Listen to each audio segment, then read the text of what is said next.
আসসালামু আলাইকুম বন্ধুরা, this is rajbhog cooking channel.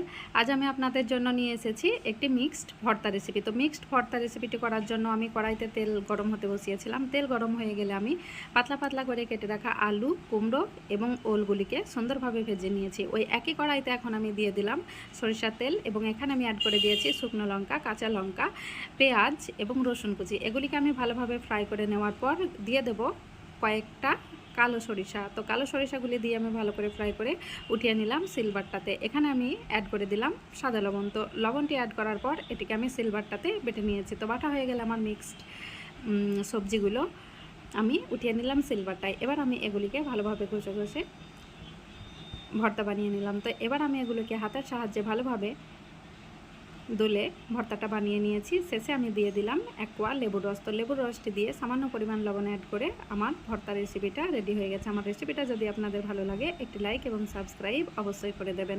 সময় নিয়ে দেখার জন্য ভিডিওটিকে ধন্যবাদ।